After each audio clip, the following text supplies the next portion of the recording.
Genesis chapter 2, verse 2. You'll notice that it is a slightly larger verse than normal, and there are some complications, so this will be a bit of a longer video than normal, but let's dig in. Kai sinetelesin ha theos in te hemera te hekte ta erga autu, ha apoiesin, kai katepausin te hemera te hebdame, apopantun ton ergon autu, hon apoiesin.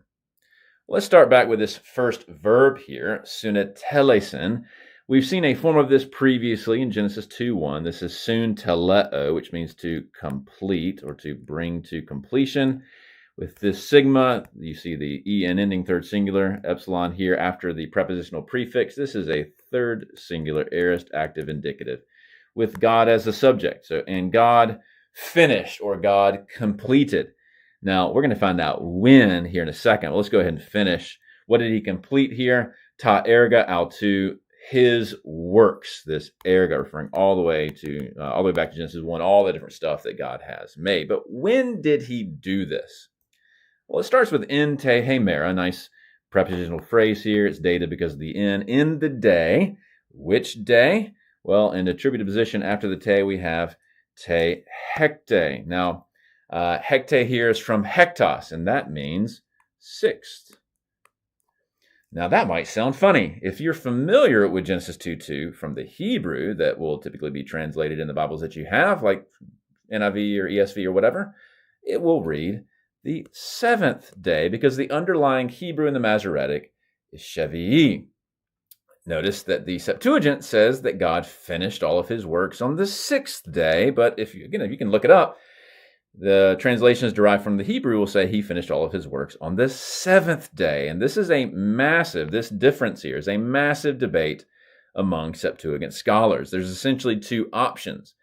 Either whoever's doing this translation of Genesis 2:2 has a different word in the Hebrew in front of him, other than seventh, it might have been shesh instead, or, so that's one option, different Hebrew source, or this choice to use hektos here could have been a deliberate interpretive modification, which is a bit unusual for the Genesis translator. We'll see it more often for other translators in other books.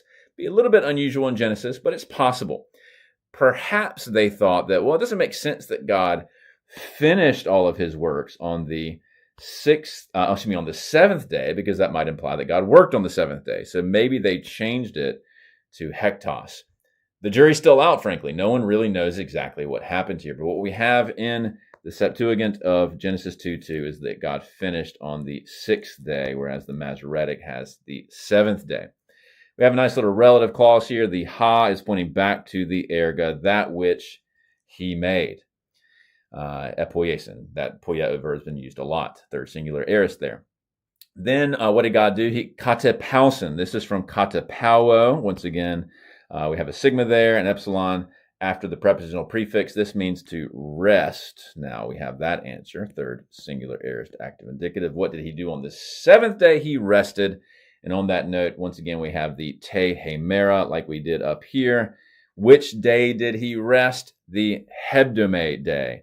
And this is the feminine form because it's modifying hemera. It's from hebdomos, which is the Greek word for seventh. So he rested on the seventh, having finished on the sixth, and he rested from pantun ton ergon. Notice apa here takes the genitive. He rested from all of the works. Which works? His works. And then hon here is pretty interesting. Hon here is referring back to all of these works. Notice it's a relative pronoun just like we had up here, but it's matching the case of the ergon. And you finish with apoiesin here, third singular aorist. You would normally expect the object of poieo to be accusative. In this case, it is genitive. And you do see this sometimes where and it could either be just a modification of the case of the object case of poieo here. Instead of it being accusative, it's genitive, or it could be that it's attracted to the ergon and so forth in the prior clause. Either way, it's he rested on the seventh day from all of his works, which he did. The hon apoiesin there would be which he did. So a lot of interesting stuff going on in Genesis 2:2.